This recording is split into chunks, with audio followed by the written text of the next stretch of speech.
नमस्कार दोस्तों, मैं हरीश यादव अपने यूट्यूब चैनल पर आपका स्वागत करता हूं। हम लोग घटना चक्र के भारतीय संविधान, भारतीय राज्य व्यवस्था एवं शासन में पढ़ते हैं। ये चैप्टर है भारतीय संविधान का, भारत का संवैधानिक विकास। इसके अंतर्गत कुछ क्वेश्चन हैं जो कि यूपीपीसीएस आर में पूछे गए हैं, यूपीपीसीएस में पूछे गए हैं, जिसको हम लोग देखते हैं। रिवीजन के लिए बहुत इम्पोर्टेंट है, फास्ट रिवीजन है। निम्नलिखित में से किस अधिनियम में कोलकाता में सर्वोच्च न्यायालय की स्थापना की गई है? तो जो अधिनियम है वो कोलकाता के रेगुलेटरी एक्ट अधिनियम 1773 के तहत रेगुलेटरी 1773 इस अधिनियम के तहत कोलकाता में सर्वोच्च न्यायालय की स्थापना हुई और कोलकाता में सर्वोच्च न्यायालय की स्थापना 1774 में हुआ। ओके, इसमें देखिए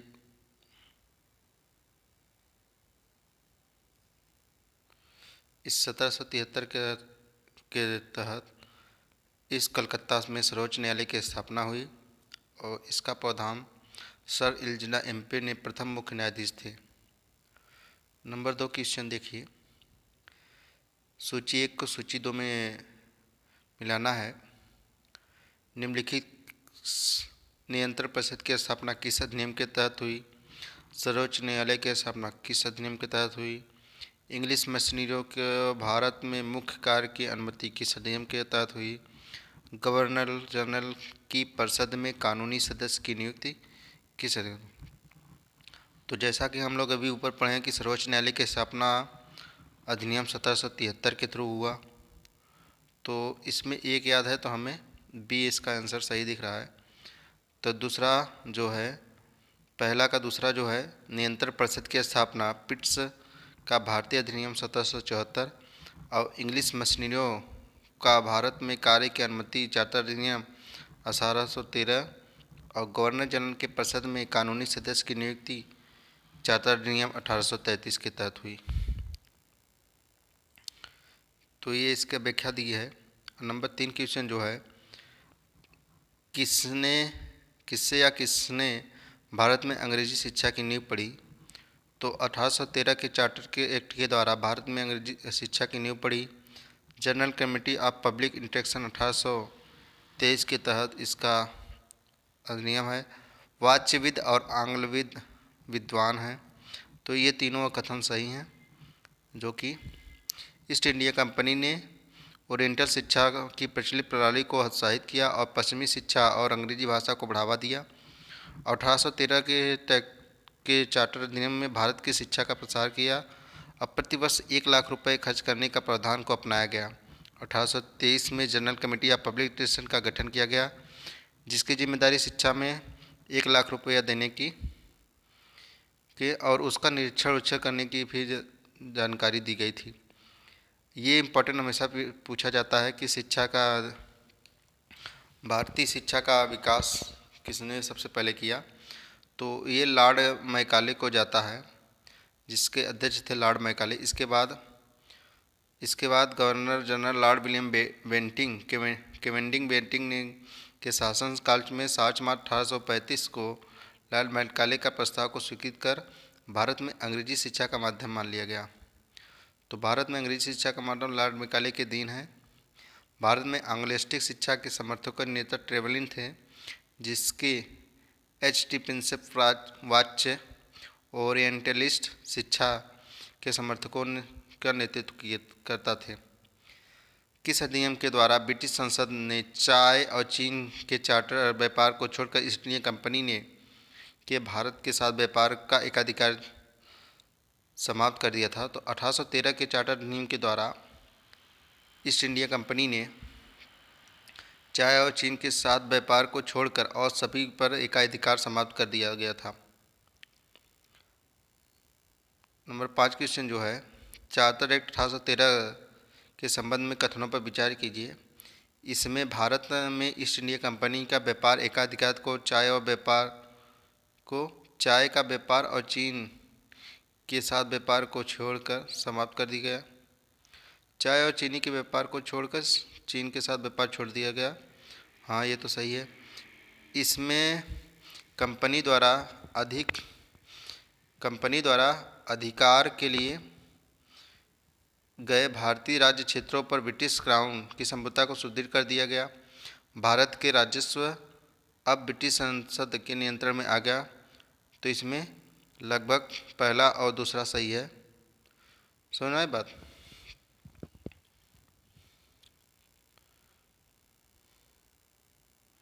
इसका व्याख्या भी देख लेते हैं। जैसे चार्टर एक्ट 1813 के द्वारा ब्रिटिश इंडिया कंपनी का व्यापारिक एकाधिकार चाय और चीन के व्यापार का एकाधिकार बना रहा। चीन और चाय के व्यापार पर एकाधिकार बना रहा, समाप्त कर दिया चीनी और चाय के अधिकार पर छोड़कर। साथ ही इस एक्ट के माध्यम से कंपनी द्वारा अधिकृत भारतीय राज्य क्षेत्रों में ब्रिटिश क्राउन की संप्रभुता को सुदृढ़ कर दिया गया। इस एक्ट से हालांकि कंपनी के आगे 20 वर्षों के लिए इस क्षेत्र पर अधिकार और राजस्व सौंपा गया। यद्यपि यह ब्रिटिश क्राउन के संप्रभुता के प्रतिकूल नहीं होना था। इस प्रकार प्रश्नगत कथन 1 और 2 सही हैं, क्योंकि भारत में राजस्व 1858 के अधिनियम द्वारा ब्रिटिश संसद के सीधे नियंत्रण में लाया गया। जो ब्रिटिश शासन का सीधा नियंत्रण 1858 के तहत लाया गया, जब ब्रिटिश कैबिनेट मंत्री के अधीन सेक्रेटरी ऑफ स्टेट का पद बना। विशेषकर राजस्व प्रशासन में उसकी सहायता के लिए काउंसिल ऑफ इंडिया का गठन किया गया। किस अधिनियम ने भारतीय वासियों को अपने देश के प्रशासन में कुछ हिस्सा लेना संभव बनाया? तो चार्टर अधिनियम 1833 के द्वारा। चार्टर अधिनियम 1833 के द्वारा सबसे महत्वपूर्ण धारा संख्या 87 थी। किसी भी भारतीय और क्राउन देशज प्रजा का धर्म, जन्मस्थान, वंशानुक्रम, वर्ण अथवा इसमें से किसी भी कारणवश कंपनी के अधीन पद, सेवा योग्य नहीं माना जा सकता। ओके। ब्रिटिश ताज के शासनाधीश पारित अधिनियम हैं। इसमें क्या बहुत सारे अधिनियम हैं और इसका कुछ इंपॉर्टेंट क्वेश्चन देख लेते हैं। नंबर 1 जो क्वेश्चन है, निम्नलिखित में से किस अधिनियम के अंतर्गत भारतीय विधान परिषद का बजट पर बहस करने की शक्ति प्राप्त हुई? तो भारतीय परिषद अधिनियम 1892 के तहत बजट पर बहस करने की शक्ति प्राप्त हुई, परंतु मतदाता का अधिकार नहीं था। इस अधिनियम के तहत कार्यप्रणाली से प्रश्न पूछने की अनुमति दी गई थी। नंबर 2 क्वेश्चन जो है,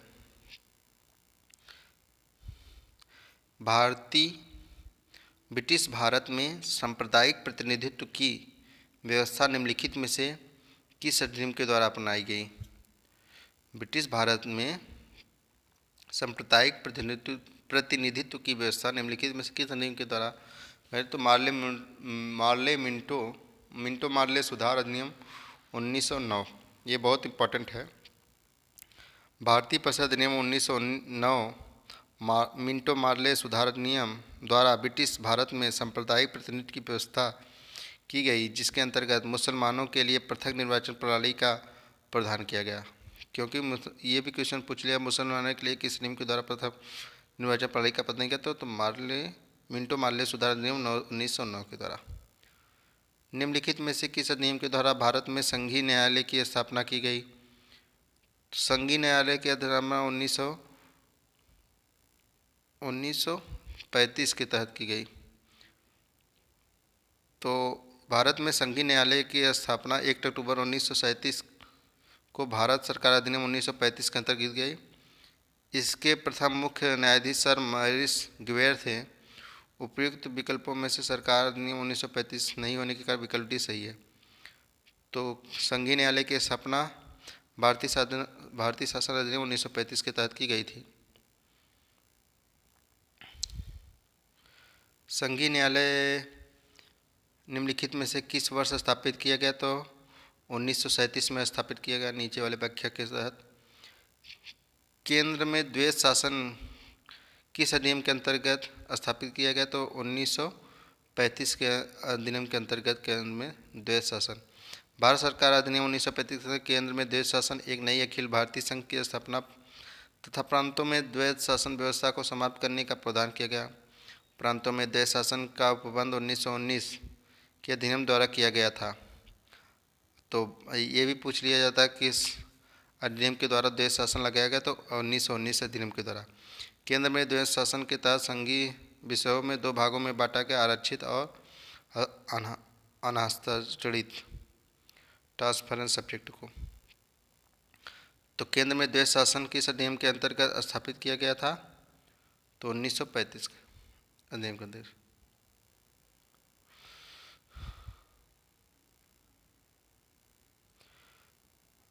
किस अधिनियम ने केंद्र में द्वैध शासन प्रणाली को स्थापित किया? तो भारत शासन अधिनियम 1935 ने। 1919 के भारत शासन अधिनियम की निम्नलिखित में से कौन सी प्रमुख विशेषताएं हैं? प्रांतों के कार्यकारी सरकारी में द्वैध शासन की व्यवस्था, मुसलमानों के लिए पृथक सांप्रदायिक निर्वाचन प्रणाली की व्यवस्था, केंद्र द्वारा प्रांतों में विधायी शक्ति का हस्ताक्षर। तो इसमें जो है 1 और 3 सही है। 1919 के बाद प्रांतों में कार्यकारी सरकार में द्वैध शासन की व्यवस्था की गई थी। तीसरा जो है केंद्र द्वारा प्रांतों में विधायी शक्ति का हस्तांतरण किया था। ये इम्पोर्टेंट है। भारत शासन अधिनियम 1919 में ब्रिटिश संसद द्वारा पारित अधिनियम था, जिसका उद्देश्य भारतीय शासन में भारतीयों की भागीदारी को बढ़ाना था। इस अधिनियम को भारत के सचिव Edwin Martin and viceroy Lord Chelmsford के कार्यकाल में पारित किया गया 1919 में। इस अधिनियम के द्वारा राज्य में द्वैध शासन की स्थापना की गई। ऐसे प्रत्येक राज्य में राज्य के प्रशासन की 2 श्रेणियों में बांटा गया, आरक्षित और अनआरक्षित। साथ ही केंद्र और प्रांतों की शक्तियों का विभाजन के लिए अनुसूची में विषयों को विभाजित किया गया। जहाँ तक मुसलमानों के लिए पृथक सांप्रदायिक निर्वाचन व्यवस्था का प्रश्न है, तो यह प्रावधान 1909 के अधिनियम में ही कर दिया गया था और 1919 के अधिनियम में यह व्यवस्था न केवल जारी रही बल्कि इसे सिखों, यूरोपियों और भारतीय ईसाइयों और एंग्लो इंडियन के लिए भी विस्तारित किया गया। भारतीय विधान पालिका प्रथम बार द्विसदनी बनाई गई। तो 1919 में भारतीय द्विसदनी बनाई गई। 1919 में भारत सरकार अधिनियम द्वारा केंद्र में द्विसदनी विधानसभा की ऊपरी सदन राज्यसभा काउंसिल ऑफ स्टेट कहलाता है, जो 5 वर्ष के लिए होता था तथा 60 सदस्यों में से अधिकतम 20 सदस्य सरकारी हो सकते थे। निचला सदन केंद्रीय विधानसभा सेंट्रल लेजिस्लेटिव असेंबली कहलाता था, जो 3 वर्ष के लिए होता था। भारत सरकार अधिनियम 1919 की धारा 19 के तहत 140 सदस्यों में स्वनिर्वाचित तथा 40 मनोनीत होते थे। केंद्र में कौन सा एक्ट द्विसदनी विधायिका लाया? तो 1919 का एक्ट लाया। राष्ट्रपति अध्यादेश निर्गत करने की शक्ति प्रेरित है। राष्ट्रपति की अध्यादेश निर्गत करने की शक्ति प्रेरित है भारत सरकार अधिनियम 1935 के तहत। यद्यपि ब्रिटिश भारत में गवर्नर जनरल को 1861 के भारत परिषद अधिनियम से ही विधान परिषद की अनुमति के बिना अध्यादेश जारी करने की शक्ति प्राप्त थी। तथापि भारतीय संविधान में राष्ट्रपति को अध्यादेश निर्गत करने की शक्ति अनुच्छेद 123 भारत सरकार अधिनियम 1935 की धारा 42 और 43 से प्रेरित है। ये इम्पोर्टेंट है, देख लेना। केंद्रीय विधानसभा का निम्नलिखित में से कौन सा निर्वाचन भारत शासन अधिनियम 1919 के तहत हुआ था? 1937, 26, 45। केंद्रीय विधानसभा का निम्नलिखित में से कौन सा निर्वाचन भारत शासन अधिनियम 1919 के तहत हुआ था? तो 1926 और 1945। एक और सी वर्ष 1945 में केंद्रीय विधानसभा चुनाव भारत शासन अधिनियम 1919 के तहत हुआ था। निम्नलिखित में से किस अधिनियम के द्वारा, क्वेश्चन नंबर 12, निम्नलिखित में से किस अधिनियम के द्वारा भारत संवैधानिक निरंकुशता का सिद्धांत प्रवर्तित किया? संवैधानिक निरंकुशता का सिद्धांत प्रतिपादित किया, बहुत इंपॉर्टेंट है, अक्सर पूछ लिया जाता। तो 1935 के भारत सरकार अधिनियम के द्वारा संवैधानिक निरंकुशता का सिद्धांत प्रतिपादित किया गया।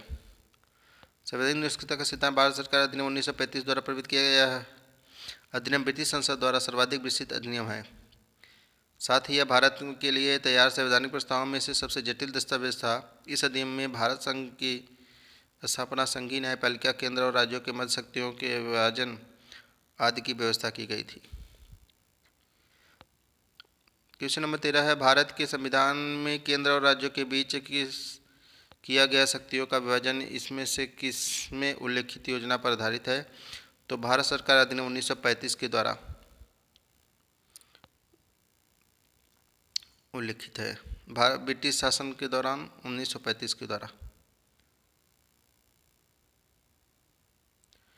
क्वेश्चन नंबर 14 जो है, निम्नलिखित में से भारत सरकार अधिनियम 1935 की मुख्य विशेषता में नहीं थी। एक, ये तो दिख ही नहीं रहा है, चलो जाने दो उसको। एक, संघीय व्यवस्था और केंद्र में देश शासन व्यवस्था लागू किया गया किस संविधान द्वारा? तो 1935 के अधिनियम द्वारा। अखिल भारतीय महासंघ स्थापित करने का प्रावधान शामिल किया गया अगस्त प्रस्ताव 1940 के द्वारा। निम्नलिखित में से किस एक अधिनियम ने भारतीय संघीय शासन की व्यवस्था दी थी? भारत में संघीय शासन की व्यवस्था दी थी किस अधिनियम के द्वारा? भारत सरकार अधिनियम 1935 के द्वारा। 1935 अधिनियम द्वारा भारत स्थापित संघ में आवश्यक शक्तियाँ किसमें दी गई थी? तो गवर्नर जनरल को।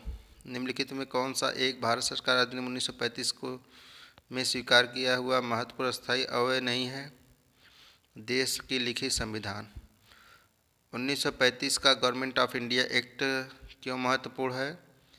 यह भारतीय संविधान का प्रमुख स्रोत है। हाँ, ये बहुत इंपॉर्टेंट क्वेश्चन है।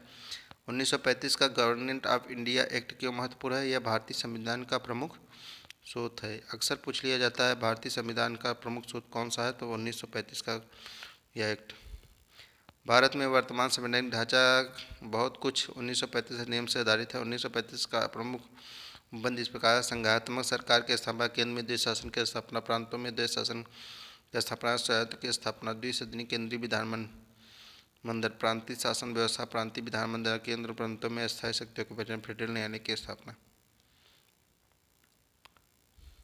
निम्नलिखित में से किस अधिनियम के फलस्वरूप वर्मा भारत से अलग हुआ? तो इंडियन इंडिपेंडेंस एक्ट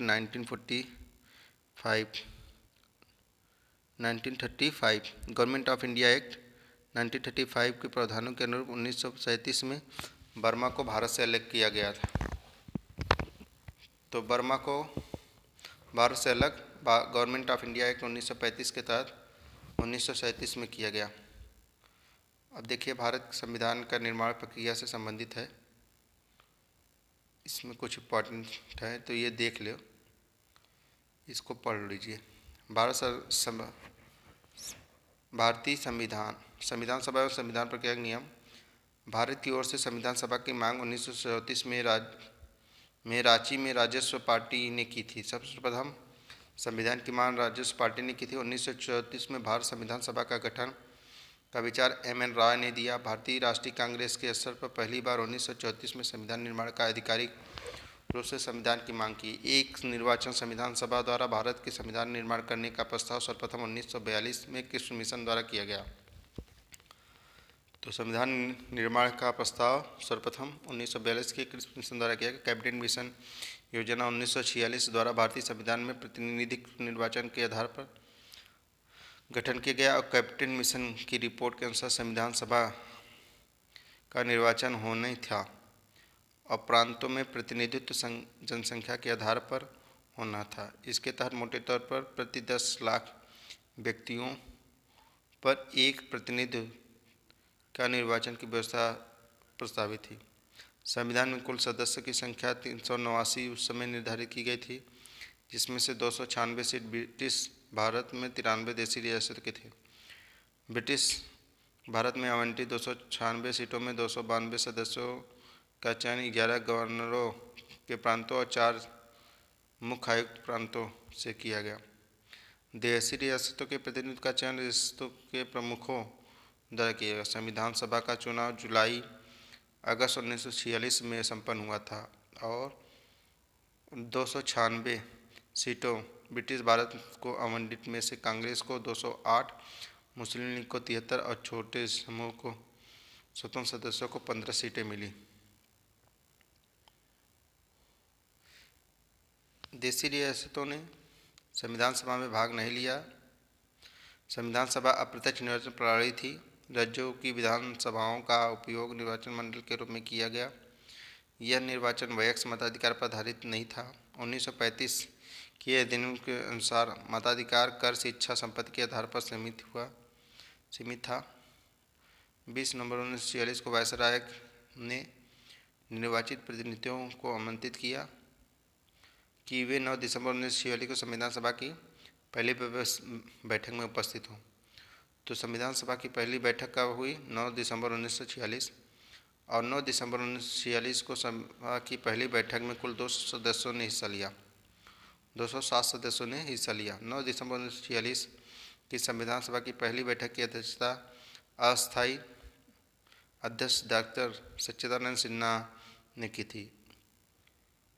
और 11 दिसंबर 1946 को संविधान सभा ने डॉक्टर राजेंद्र प्रसाद निर्विरोध संविधान सभा के अस्थायी अध्यक्ष के रूप में निर्वाचित हुए। भारतीय संविधान का निर्माण संविधान सभा को 2 वर्ष 11 माह 18 दिन का समय लगा। इसके अंतर्गत कुल 11 अधिवेशन कुल 165 दिन हुए। 11वें अधिवेशन के अंतिम दिन 26 नवंबर 1949 को संविधान सभा को अंगीकृत किया गया था। तो संविधान सभा को कब अंगीकृत किया? 26 नवंबर 1949 को। और 11वें अधिवेशन के अतिरिक्त संविधान सभा पुनः 24 जनवरी 1950 को समन्वित हुआ, जब सदस्यों द्वारा भारत के संविधान पर हस्ताक्षर किए गए थे। भारतीय संविधान के निर्माण के समय बेनेगल नरसिंह राव VN राव को संवैधानिक सलाहकार नियुक्त किया गया। 26 नवंबर 1949 को भारत के लोगों द्वारा संविधान को अंगीकृत, अधिनियमित एवं आम संवर्धित किया गया। संविधान पूर्ण रूप से 26 जनवरी 1950 को लागू हुआ। 26 जनवरी 1949 को कुछ धाराएं लागू हुई, कुछ अनुच्छेद लागू हुआ था, जबकि पूरी तरह से संविधान 26 जनवरी 1950 को लागू हुआ। संविधान सभा में कुल महिलाओं की संख्या 15 थी। अक्सर पूछ लिया जाता है, जिसके प्रथम हैं विजया लक्ष्मी पंडित, राजकुमारी अमृत कौर, सरोजिनी नायडू, सुचेता कृपलानी, पूर्णिमा बनर्जी, लीला राय, श्री दुर्गा बाई, हंसा मेहता, कमला चौधरी, रेणुका राय, मालती चौधरी, दाक्षायणी वेलायुद्दीन बेगम, एजाज रसूल, एनी मस्किन, अम्मू स्वामीनाथन। ग्रेटविले ऑस्टिन ने कहा था कि संविधान सभा कांग्रेस थी और कांग्रेस भारत। 2 सितंबर 1946 को अंतरिम सरकार का गठन किया गया। इसमें मुस्लिम लीग के सदस्य शामिल नहीं हुए, हालांकि उसके शामिल होने के लिए विकल्प खुला रखा गया था। अंततः 26 अक्टूबर 1946 को जब सरकार का पुनर्गठन किया गया, तब मुस्लिम लीग के 5 प्रतिनिधियों का कैबिनेट में शामिल किया। ओके, इसके क्वेश्चन हम अगले एपिसोड में देखते हैं। Thank you for watching my video. Please like, subscribe and share.